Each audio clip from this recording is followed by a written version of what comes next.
Bien. Buenos días con todos. Gracias por conectarse para esta sesión del Journal Club. En esta ocasión la presentación va a estar a cargo de Johnson Maeta, estudiante de la maestría en Bioquímica y Biología Molecular. Ok, John, puedes empezar. Muchas gracias, Eric. Para empezar, buenos días a todos. En esta oportunidad tengo el placer de poder compartirles este artículo que es Brote de Plasmodium falciparum en comunidades nativas de Condorcanqui, Amazonas, Perú. De por sí es un hecho de que malaria es un problema mayor dentro de nuestro país, ¿verdad? Y pues en el gráfico que les estoy mostrando son las incidencias de malaria por distritos a nivel nacional por año, de las incidencias acumuladas por año. Y como podemos ver, los departamentos más afectados por malaria son los departamentos que poseen zonas geográficas tropicales. Dentro de ellos podemos destacar a Loreto con una mayor incidencia de alto riesgo y de muy alto riesgo dentro de los últimos 4 años, específicamente en la zona norte-oeste, pero al mismo tiempo también tenemos a la zona oeste, a la región Amazonas. Pues la región Amazonas es una región que posee una diversidad geográfica entre selva y a sierra, me podría atrever a decir. De hecho, los casos de malaria, como estábamos viendo aquí, pues mayormente se da entre 2 a 3 provincias, que son la provincia de Condorcanqui, la provincia de Bagua y la provincia de Yutcubamba, que son provincias que poseen este relieve tropical. Y pues conozcamos un poco más acerca de la provincia de Condorcanqui. Condorcanqui es una de las 7 provincias de la región de Amazonas, cuyo relieve se caracteriza por ser selva baja. De hecho, el relieve de Condorcanqui se encuentra por debajo de los 400 metros sobre el nivel del mar y pues las temperaturas de este lugar superan los 35 grados centígrados. Es decir, es una zona muy, muy, muy caliente. Además de tener la vegetación que es entre boscosa y pastizal, eh, se tiene que en la provincia de Condorcanqui muchos de los accesos a las comunidades nativas que se asentan principalmente en las bases de los ríos, como podemos observar, no tienen acceso a una carretera o a un ingreso por vía terrestre, por lo que para acceder a muchos de estos lugares es a través de vías fluviales, principalmente por los ríos. Eh, Veamos aquí, en el caso de Condorcanqui, posee 3 distritos, está compuesta de 3 distritos, el Cenepa, Nieva y Santiago, y Nieva es la capital de la provincia. El acceso es hasta Nieva, y los mayores casos de malaria que se han encontrado es en la provincia de Río Santiago, mayormente en las comunidades nativas que se encuentran a lo largo del río, este río que estoy apuntando, que se llama el Río Santiago. Y pues esto logra ser un problema principal para la región Amazonas, ya que los métodos de diagnóstico, utilizar toda esta logística para poder ayudar al control de malaria es en cierta medida difícil debido al acceso.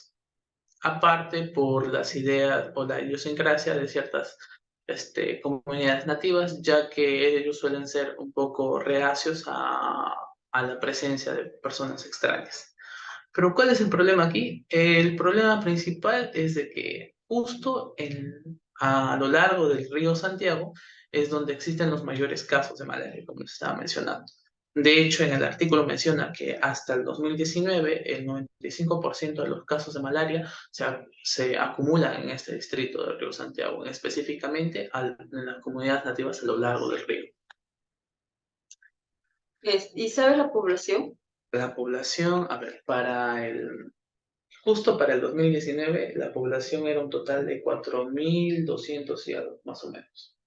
Que ahorita lo vamos a ver de todo el censo que han hecho.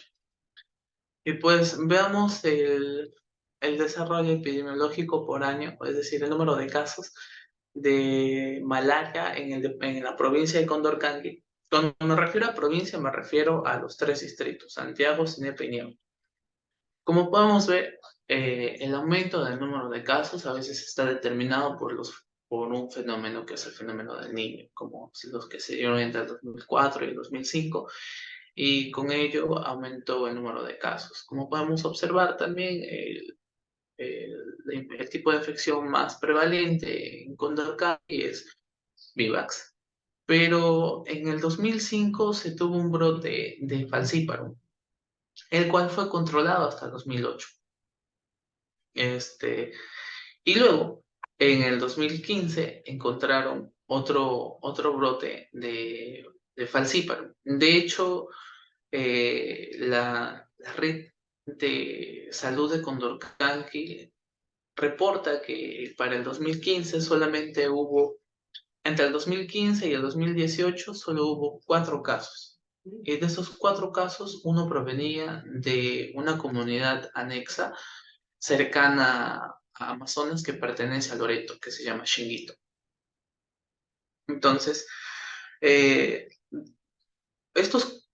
durante estos 4 años, como les estaba mencionando, del 2015 al 2018, solamente hubo 4 casos, pero luego estos casos empezaron a haber un brote. Y esos brotes empezaron a ser ya no brotes importados, sino que eran ya brotes autóctonos, como vamos a ver un poco más adelante. Y pues, ¿por qué después de tantos años, aproximadamente 13 años, existe un brote de Plasmodium falciparum tan inusual que no se miraba a través de en años anteriores? Pues los autores asumen que puede ser una complejidad o una interacción de múltiples factores, entre ellos las condiciones de vida. Estamos hablando de comunidades nativas donde su propio estilo de vida es trabajar en chacras, estar cerca de cuerpos de agua, y por lo general sus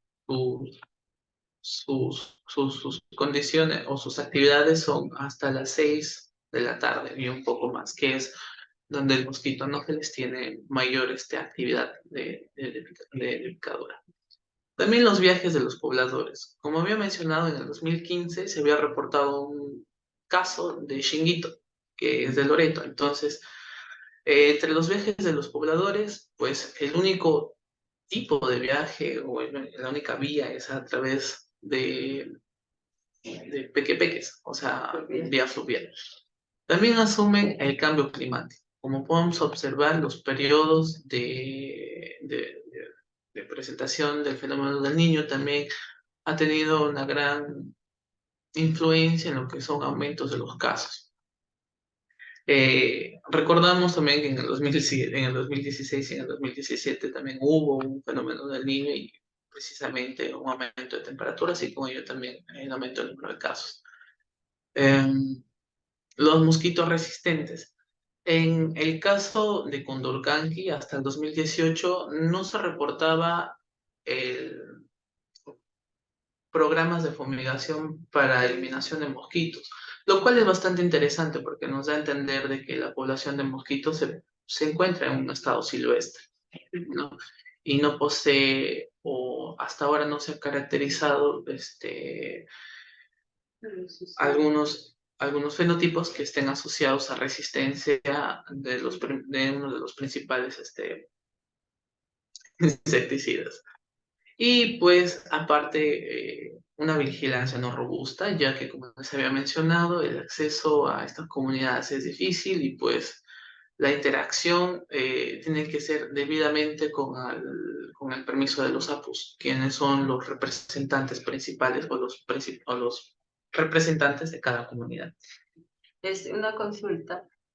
Se podría decir que, por ejemplo, ¿cuántas horas es o sea, para acceder a esta comunidad? Yo de tengo Santiago? entendido que desde Chachapoyas hasta Nieva son de 6 a 7 horas por las carreteras que están ahora. Ya. Y después con Peque Peque son unas 4 a 5 horas más para llegar hasta Río Santiago.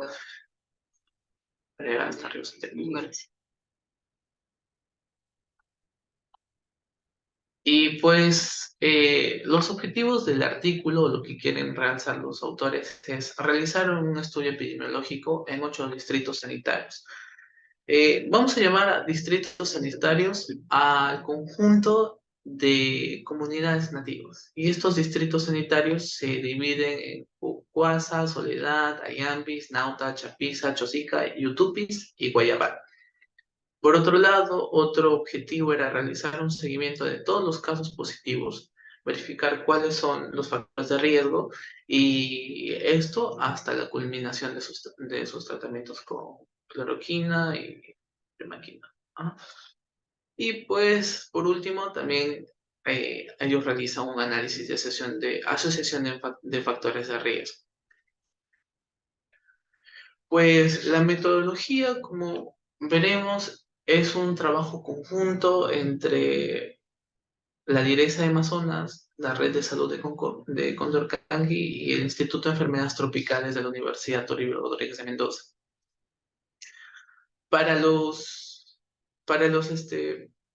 para tomar la data, la Red de Salud de Condorcanqui se encarga de la toma de muestras, pero de forma activa. Para ello ya había tenido dos llamados o dos acogidas de colección de data activa previo al estudio. Entonces, el estudio se enfoca en la colección en la tercera etapa, que se ha realizado desde el 31 de enero del 2020 al 10 de febrero del 2020. Entonces, acá hay que hacer un énfasis porque, si vemos las fechas, es prepandemia. ¿No? O antes de que claro. los casos de coronavirus se hayan detectado acá en el Perú y pues en Condorcanqui se había detectado pues como 6 meses después. La metodología la traté de resumir aquí. Estos detecciones de casos activas, primero empezó con una llamada abierta en las postas de salud de cada uno de las postas de salud más cercanas de cada uno de las comunidades nativas. Es de allí de que denominan como distritos sanitarios, debido a la cercanía de los postas, de las postas. En caso de que algunos individuos no hayan podido asistir a la llamada abierta, otra estrategia de búsqueda activa de casos fue ir de puerta en puerta. Ir de puerta en puerta a tomar la data. Y pues esto se tomó durante el día, desde las 7 de la mañana hasta 4 o 5 de la tarde. No especifican en el artículo, pero es algo que alguno de los autores nos pudo compartir de su experiencia. Aquí es un punto crítico, ya que esta estrategia, si bien es cierto, te permite ser más activo en la búsqueda, en los domicilios de los individuos, pues la búsqueda, como podemos ver, se ha hecho durante el día. Y muchas veces durante el día existen, mayormente los varones son los que se ponen a trabajar, van a hacer pesca, al campo, y pues para la toma total de datos han trabajado aproximadamente como el 47% de la población del distrito Río Santiago, teniendo estos dos estrategias. La cobertura ha sido. Estas dos estrategias. Entonces, ¿cuál fue el objetivo? Hacer un screening de casos de malaria. Y para ello tomaron estas estrategias. Primero, microscopía. Todo fue con sus consentimientos informados, de su consentimiento de los APUs, perdón. Y pues en microscopía tomaron 2 tipos de muestreo de sangre para la lámina de gota gruesa y El frotis. El frotis, ajá. El frotis. Para poder confirmar los diagnósticos por microscopía, ciertas muestras se enviaron al Instituto de Enfermedades Tropicales para que puedan corroborar o tener el control, calidad de control a través de un método molecular, que es el qPCR, ¿no? Los casos positivos, todos los casos positivos de microscopía que enviaron y casos negativos que enviaron a qPCR, pues dieron eso, positivos para los positivos y negativos para los negativos. Y también tienen acceso a algunas pruebas rápidas que están basadas en una proteína que es la PFHDR2, y creo que la 3. Bueno, los resultados de esto pasan a una colecta de casos positivos, ¿no? Una colecta de casos positivos, como ya mencioné, también toma en cuenta el tratamiento de los pacientes, que es seguido de acuerdo a las reglas sanitarias del país, y pues toman datos adicionales como edad, sexo, el distrito, comunidad de donde provienen, para poder hacer análisis estadísticos de los factores de riesgo que pueden estar asociados a los casos positivos o a los tipos de infección, y también hace una definición espacial de clústeres. Esto debido a que se está tratando con un brote nuevo en Plasmodium falciparum. Y vemos un poco más del sitio de estudio. Como ya les había explicado, las comunidades nativas se encuentran a lo largo del río Santiago, que es en esta zona, ¿no? Entonces, si hacemos un zoom aquí, es toda esta parte, el río Santiago. Entonces, como podemos ver, son 21 comunidades nativas que están involucradas en el estudio, y pues estas están distribuidas en 8 distritos sanitarios, como les había mencionado, que son de acuerdo a la cercanía a la posta médica, ¿no? Como por ejemplo la 1 y 2 pertenece a, ¿cómo se llama aquí? Cucuasa. Cucuasa, Soledad, ahí en Bisnauta. Y pues designan 3 áreas mayores en este caso, que sería el Alto Santiago, el Medio Santiago y el Bajo Santiago, ¿no? Donde el Medio Santiago es la parte de Chosica, Lower Santiago, YouTube, y Guayabal, y el Alto Santiago por Chapiza, Nauta, Yami, Soledad y Cucuasa. Bueno, empecemos con la parte de resultados. Como es parte del título del artículo, ellos mencionan cuál es el origen o cómo se origina este brote de infecciones por Plasmodium falciparum. Como ya les había mencionado, entre el 2015 al 2018 hubo 4 casos, de los cuales uno resultó ser importado de Shinguito, ya que una persona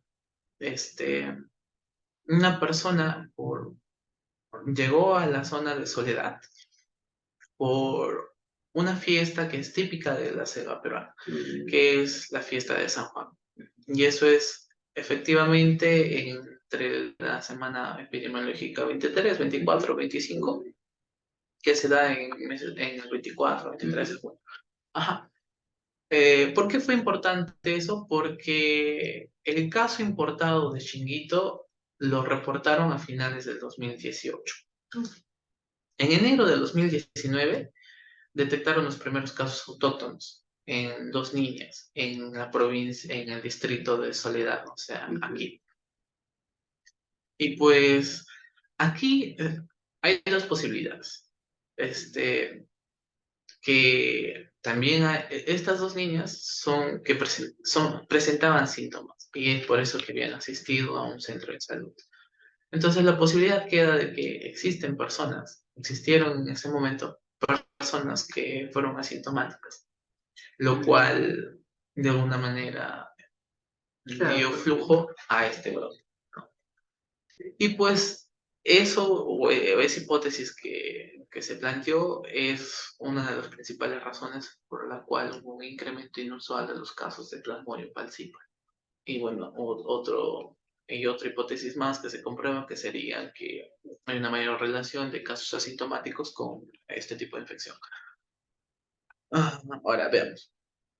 Aquí, estos son los números de los casos de malaria entre el 2019 y el 2020. Y como ya había mencionado, en el caso después de la fiesta de San Juan, hubo un aumento inusual, otra vez, de Plasmodium falciparum.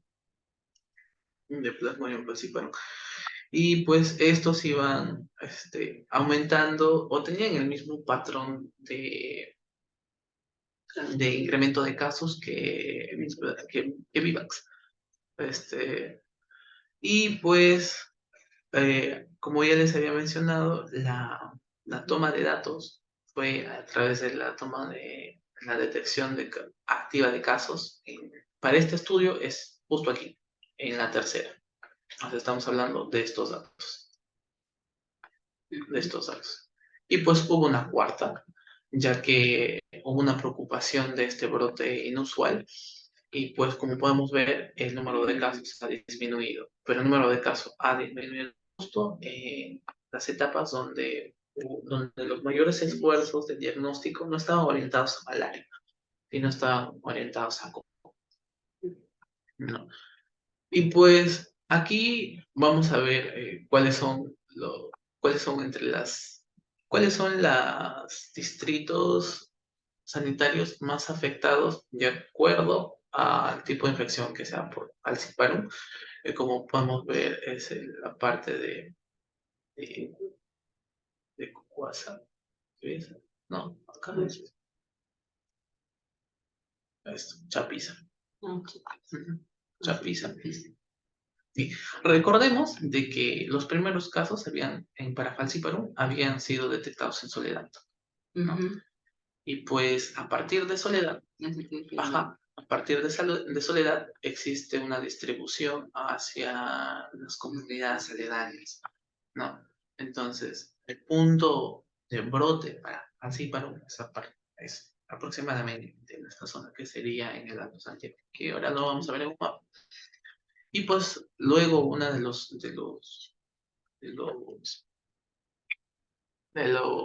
de las comunidades más afectadas fue Chapiza y Chapiza es una de las comunidades que posee más densidad poblacional.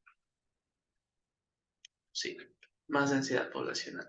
Y en el caso de Plasmodium vivax, pues no hay una ¿cómo diría? No hay una diferencia significativa en número de casos.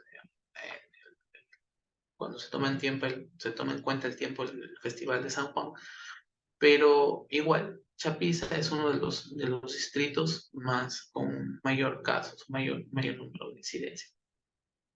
Ese de... El de arriba es de Falciparum, ya sí, ya. ajá, y el de abajo es de Vivax.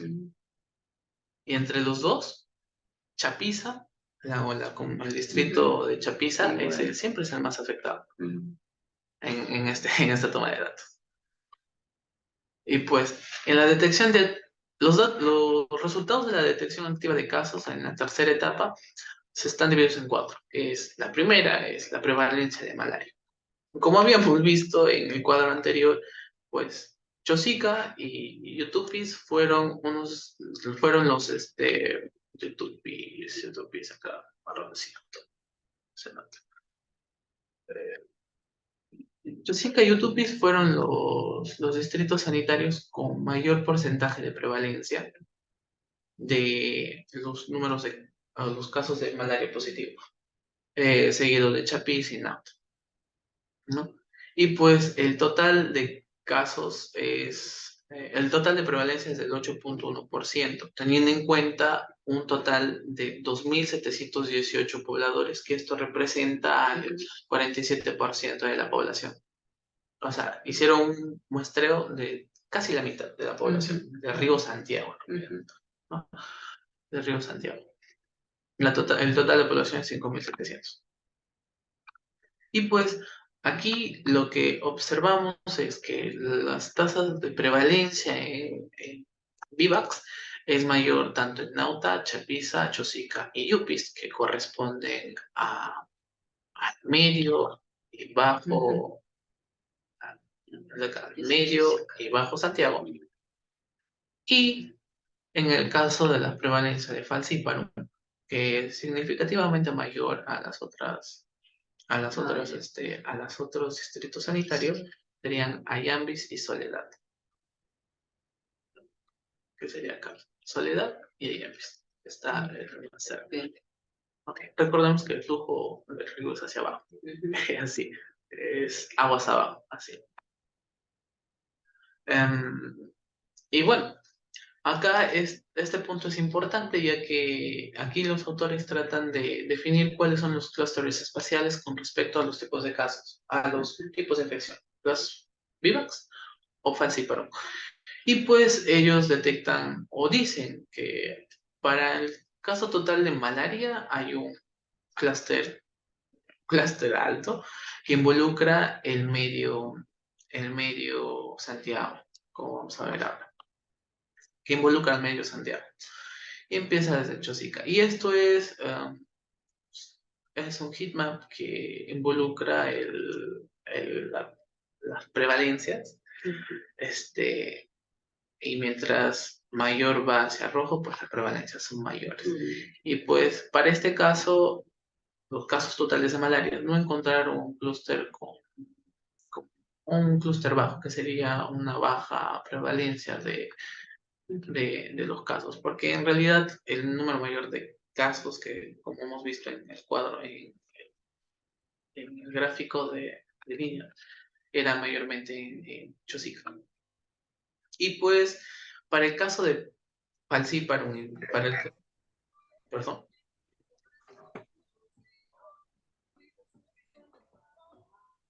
Apague su micrófono, por favor. Y pues para el caso de falciparum, ellos proponen dos clústeres, un clúster alto y un clúster bajo. ¿A qué nos referimos en alto y bajo? En alto es donde existe una mayor incidencia de casos, ¿no? En este caso de falciparum, los primeros casos fueron en Soledad y pues la expansión o la migración de casos fueron alrededor de este punto, entonces es un clúster alto, ¿no? Y los clústeres bajos son donde existen menos casos detectados de falciparum, que sería en el Bajo Santiago, YouTube y Guayabal. En el caso de Vivac sucede lo contrario. Desde Chosica, que es el Santiago Medio, existe una mayor prevalencia o un clúster alto, como dicen ellos, donde hay una mayor probabilidad de encontrar casos de VIVAX. Y pues existen dos clústeres, uno en Soledad y otro que abarca Soledad y Cocasa, y en la parte más superior del, del Santiago Alto. Y pues como podemos observar, Falciparum y Vivax tienen una diferente distribución, y esto es principalmente al punto donde se origina el brote, que era en el Alto Santiago. Ahora, con respecto a las características sociodemográficas, este cuadro trata de describir cuál es la relación de los tipos de infección, que serían Plasmodium falciparum y Vivax, o también infecciones mixtas, ya sean de pacientes asintomáticos o sintomáticos, en las diferentes variables, que es edad, que son agrupadas en menores a 5 años, entre 5 a 11, adolescentes, jóvenes, adultos y señores, también en género y parasitemia. Aquí podemos observar lo siguiente, de que existe un mayor porcentaje de casos positivos de malaria en un grupo de edad específico, que son niños de 5 a 11. Y también en adultos, ¿no? ¿Cuál fue la razón? La razón es de que los niños, pues, son los que presentan mayores síntomas y son los que mayor número de casos se detectan, precisamente porque esos son los primeros que recurren a los centros de salud. Ajá. Bueno, debido a que tienen un sistema inmune, claro, sí. Se expone ahí. Ajá. Ajá. Y pues precisamente va ahí la situación. Por otro lado, si se toma en cuenta el género, hay mayor número de casos en mujeres que en varones. Pero como les estaba comentando anteriormente, en las estrategias que se han tomado, claro, es muy posible de que la data generada pueda tener un tipo de sesgo, un tipo de sesgo, debidamente a que muchos de los individuos o los pobladores varones no participaron dentro de esta detección activa de casos, de esta detección activa de casos. Y por otro lado, encontramos que hay un gran porcentaje de casos con parasitemia alta, pero también encontramos de que el mayor número de casos, teniendo en cuenta a Plasmodium falciparum, el número total de casos de malaria, si se toma en cuenta los 220 casos positivos, falciparum representa un 20.9% y Vivac representa un 76.4%. Y las infecciones mixtas representan un 2.7%.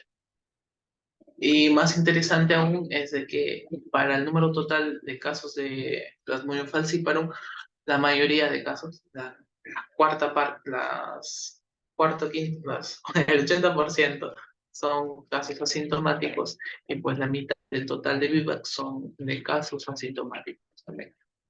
Lo cual resulta ser preocupante, ya que esto es una de las limitaciones principales que es una de las limitaciones principales que hace más difícil el control de malaria a una zona de acceso difícil como son Río Santiago. Y veamos aquí los factores de asociaciones y factores barrera. En el primer caso, lo que trataron de hacer es un modelo lineal para verificar si es que los casos de malaria se distribuyen al azar o es que en realidad tienen un patrón, ¿no? Y pues todos estos pues son altamente significantes.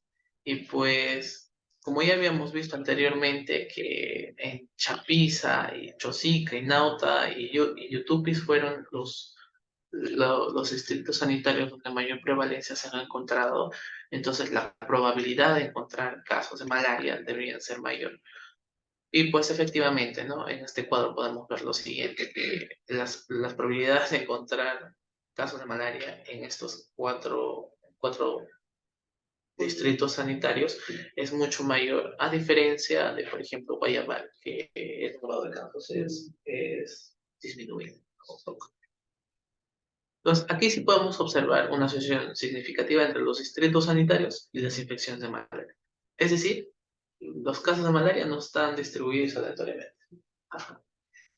Y pues en este punto lo que podemos ver es una relación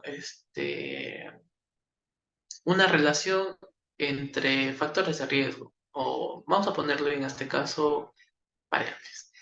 Por ejemplo, las parasitemias bajas en el total de casos de malaria está relacionado con lo que son asintomáticos. Y esto lo podemos ver por el bajo p-value que se ha encontrado acá. O sea, es una relación muy significativa o tiene una relación estrecha. Y también que los tipos de infección, en este caso de Plasmodium falciparum, también es significativo con respecto a los casos asintomáticos. Por otro lado, podemos ver que para los tipos de infección en Plasmodium falciparum, hay un mayor número de casos de Plasmodium falciparum en adultos. Y esto era probablemente porque los adultos son los que están más expuestos a la picadura del mosquito, porque ellos son los que, como ya están mencionando, suelen aplicar y se encuentran en los campos. Y pues al mismo tiempo que las infecciones de falciparum están también, tienen una especie de relación con una baja parasitemia.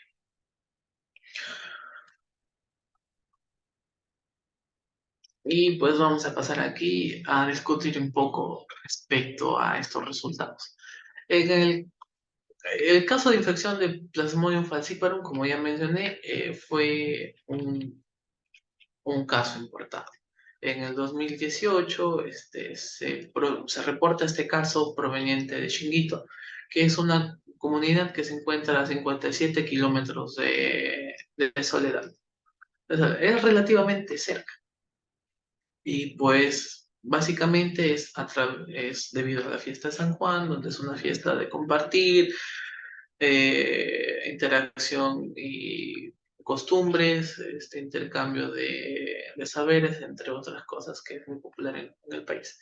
Y pues en el 2019 se reportan dos niños y posibles no adultos.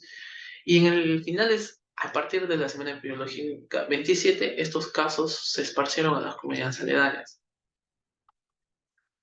Eh, dado a eso, dado a esta alarma de un aumento de los casos de falciparum, las autoridades toman mayores estrategias de control con respecto al número de casos de incidencia. Y eso se ve reflejado en lo que es este cuadro. Eh, el primer cuadro corresponde a la incidencia por cada 1.000 habitantes por infecciones de Plasmodium vivax. Y la segunda es la incidencia por cada 1.000 habitantes del Plasmodium falciparum. Como sabemos, Plasmodium vivax era una de las infecciones más recurrentes, de mayor prevalencia aquí en esta zona, y no existe un cambio en antes y después de la toma de datos, pese a los esfuerzos que había tomado la red de salud de Condorcanqui. Y pues podemos observar un patrón similar de la distribución de incidencia en cada uno de los distritos sanitarios. Y esto nos lleva a hablar de una heterogeneidad microgeográfica. Esta heterogeneidad depende de muchos factores, principalmente del tipo de vida de los pobladores, el transporte en este caso, y más que se me está yendo. Bueno, hasta aquí me conté. Y pues uno de las principales alarmas fue controlar los casos de falciparum. Y el de aquí fue en la toma de la primera etapa, y aquí es en la toma de la cuarta etapa. En la primera etapa ya habían detectado incidencias de Plasmodium falciparum. Recordemos que los datos obtenidos son de la tercera etapa, y luego de la tercera etapa hubieron los programas de control o de, de atención. Ajá. Se mejoraron los programas de atención para Plasmodium falciparum y pues claramente se ve que existe una reducción en la incidencia, ¿no? A ver. Ajá. Bueno, aquí veamos que existen ciertos patrones sociodemográficos similares con otras localidades. Por ejemplo, el estudio de Vázquez eh, toma en cuenta eh, casos positivos de malaria del 2011, del 2013 y del 2014, y donde ellos reportan que existe un mayor porcentaje de mujeres a comparación de varones de casos positivos de malaria, y de que en conjunto los más afectados son el rango de edad entre 5 a 14 años, que es aproximadamente lo que se encontraba en el estudio anterior. Ahora, estos patrones similares posiblemente se deba al tipo de muestreo que se pueda estar dando. En realidad no se puede tener algo exacto en este punto. Pero algo que no se puede discutir es la relación de diferentes factores de riesgo. Como había mencionado, que son los casos asintomáticos y su alta relación con infecciones por Plasmodium falciparum, los asintomáticos y la baja parasitemia, y los asintomáticos con adultos mayores. Y pues en este punto tomamos en cuenta cómo es que se podría mejorar el tipo de control de malaria. Si bien es cierto, se necesita, la microscopía es una de las técnicas gold estándar para el diagnóstico, pues se necesita de personal altamente entrenado para poder hacerlo. Lo bueno del trabajo es de que nos mencionan que participaron 4 microscopistas, 2 de alta experticia y 2 de mediana experticia, los cuales precisamente se utilizaron los controles de calidad a través de técnicas de qPCR para verificar el diagnóstico, ¿no? Además de que algunas láminas fueron enviadas al INS para que puedan corroborar su calidad. Pero otro que precisamente es otro punto de control. Em, pero se puede facilitar estos diagnósticos a través de las pruebas rápidas. Y aquí, entre las pruebas rápidas que se utilizan usualmente en la región, provincia de Condorcanqui, es esta, la ese violín malaria para antígeno de plasmodium falciparum vivax. Tengo entendido de que algunos de estos están basados en esta proteína, que es la PFHRP2. Ajá. Y algo interesante de esta proteína, pues, y es bastante conocido por el laboratorio, es de que esta tiene una delección que, de cierta manera, impide o subestima los casos de positivos. Subestima los casos positivos. Y pues estas deleciones ya habían sido reportadas en Loreto. Incluso estas deleciones, las deleciones tienen reportes recientes, hasta el 2022. Y precisamente, como estaba mencionando, estas deleciones pueden causar deficiencia en estos tipos de diagnóstico. Ahora, ¿cuál es la situación en Condorcanqui? Pues en Condorcanqui existe una sola caracterización molecular de las proteínas ricas en histidina de Plasmodium falciparum 2 y 3, que solamente representan 5 muestras y estas han sido tomadas entre el 2006 y el 2008, que es un brote distinto al brote que describe este estudio, ¿no? Y pues el estudio de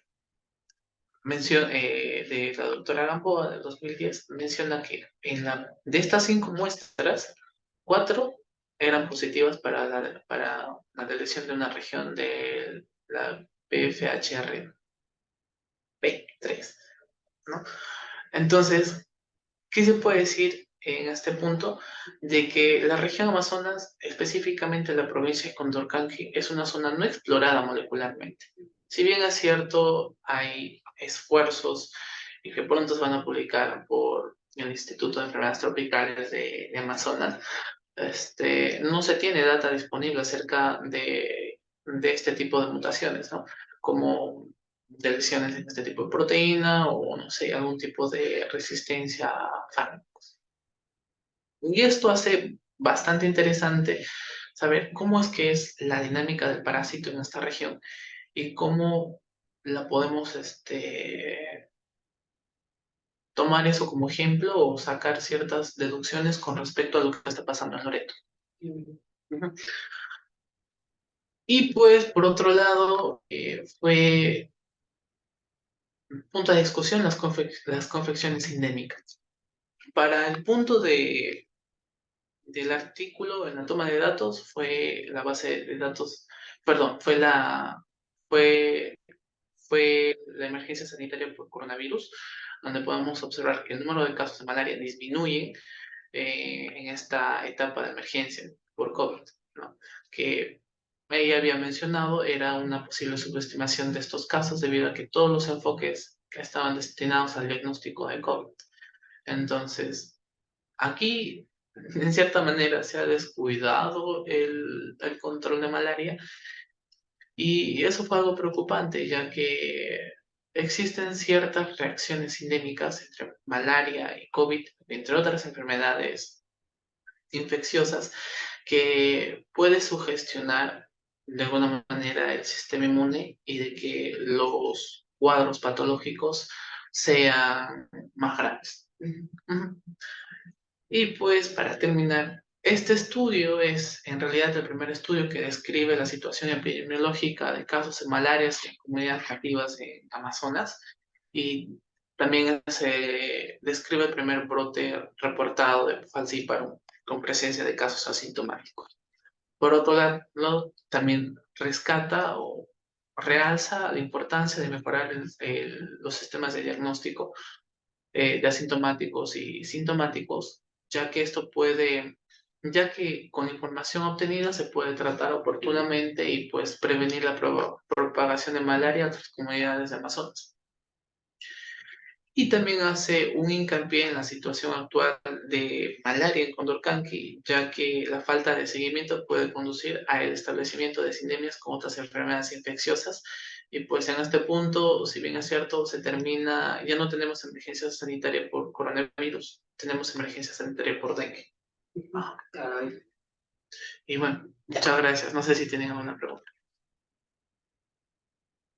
¿Cuánto duro? Gracias, John, por tu presentación. ¿Alguien tiene alguna pregunta para John?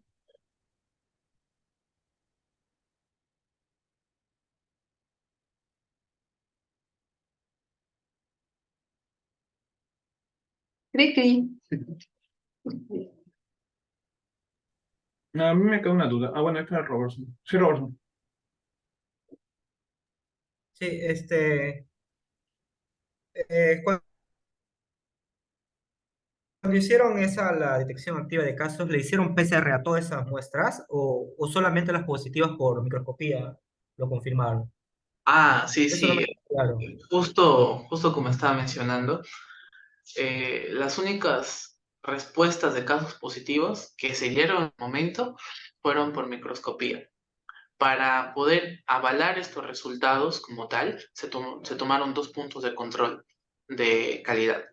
Uno fue por qPCR y que vale repetir de que no fueron todas las muestras positivas que tomaron en correr, porque si recordamos fueron 220 casos positivos. De esos 200 casos creo que tomaron en cuenta algo del 10%. Y pues el otro punto de control de calidad fue enviar las láminas al INS para que puedan determinar un correcto diagnóstico.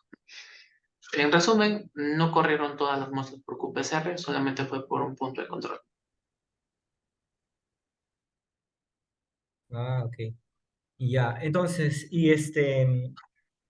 pero ¿no crees que ahí hay muchos submicroscópicos que en realidad no han estado siendo detectados ahí, ¿no? Y no De hecho, hablan. sí, uno de los problemas o limitancias que señala el estudio es de que puede haber o los casos que han tomado son subestimados, ya que no todas las personas o los individuos participaron de la detección activa y pues no pudieron detectar o no pudieron tomar en cuenta los casos submicroscópicos.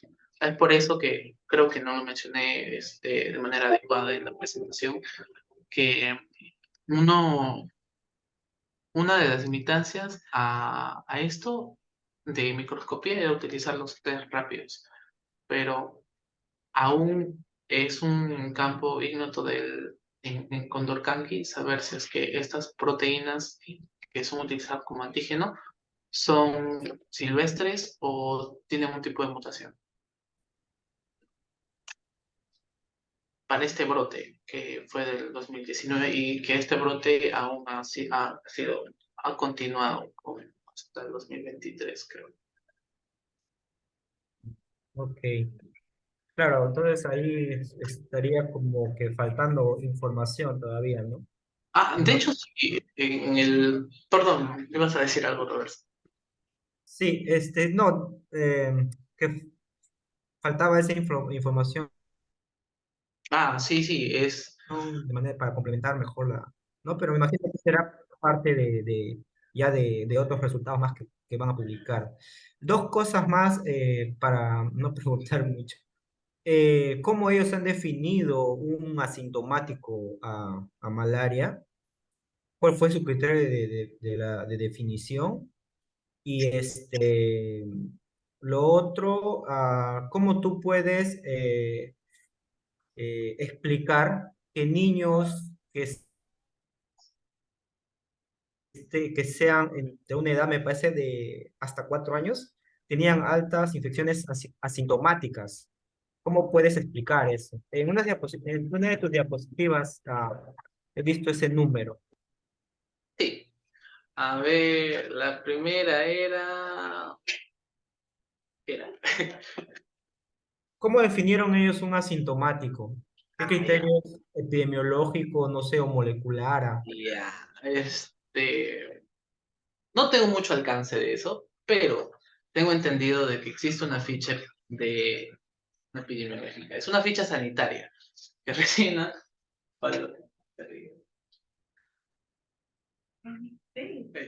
es una ficha sanitaria que, que llenan cada vez que los pacientes llegan a las llamadas abiertas o en su defecto, lo dicen o tratan de mencionarlo, llenarlo como un cuestionario en la toma de datos en los domicilios.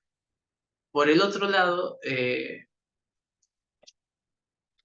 lado, aquí tenemos a una población que es mucho más susceptible a los casos de malaria o tienen tienen mayor sintomatología. De hecho, si nos vamos a ver o si nos basamos en lo que es su exposición hacia un parásito, su sistema inmune es ingenuo, naive, ingenuo, es ingenuo. Por lo tanto, hace de que las primeras reacciones que tengan estos individuos inmunológicamente hablando, ingenuos, sus reacciones sean mucho más severas. Entonces, son ahí donde emergen síntomas. O sea, o sea, yo puedo discutir esto en cuanto al criterio de los asintomáticos, porque, o sea, en el momento que le toman la muestra, llenó una ficha y no tenía síntomas, pero en su gota gruesa de repente salió positivo, ¿no? Pero de repente esa persona no es que haya sido un asintomático, ¿no? Simplemente porque quizás estaba en la primera etapa ¿no? de la infección, o sea que no tenía suficiente, o sea, no había alcanzado el threshold pirogénico, como es que lo dice, para que Mm, sintomatología, ¿no? Entonces, quizá simplemente es decir que no tengo ningún síntoma y que le salga su gota gruesa positivo, o sea, de repente no es que sea un verdadero asintomático, sino simplemente porque está en una primera fase de enfermedad, ¿no? Quizás si se le volvía a tomar en 2, 3 semanas a esa misma persona, ya quizás estaba con síntomas. Entonces, eso sí, es, tienes razón, Robertson, fue un detalle que me faltó adicionar. Sin embargo, el estudio, pues,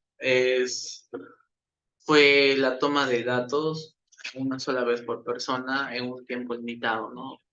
Bueno, eh, también tienen ciertas limitancias, ya que son coger información de diferentes comunidades nativas y pues el acceso también no era tan fácil, ¿no?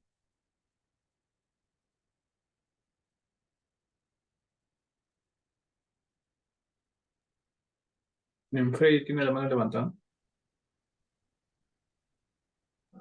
Sí, hola, buenos días, ¿cómo están? Buenos días. Sí, lo que mencionó Robertson yo creo que todavía es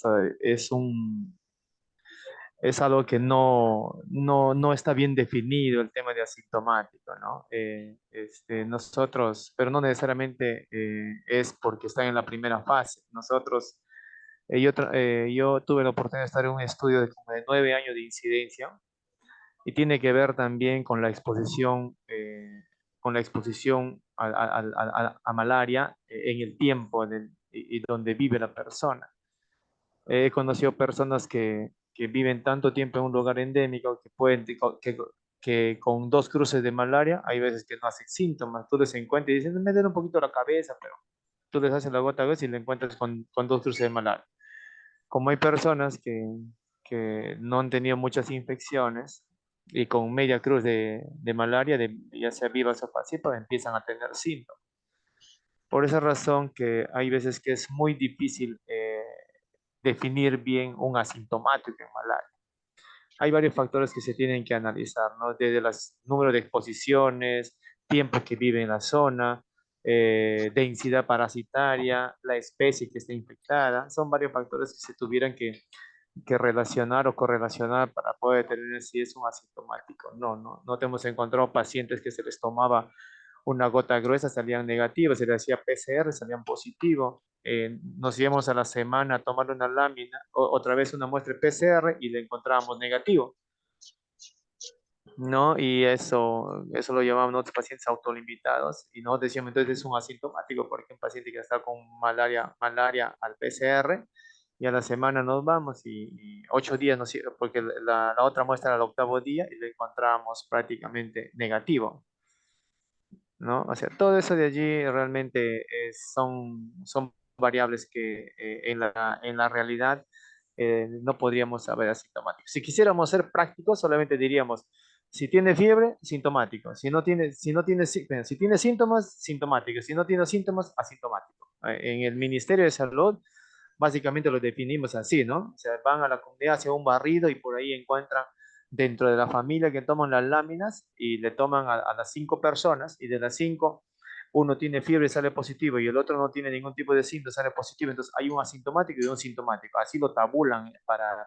el MINSA, ¿no? Pero nosotros en investigación, nosotros vemos otras variables que tuviéramos que analizar para determinar eso, ¿no? Ese es un trabajo todavía que tiene por conocerse. Gracias. Muchas gracias, Freddy.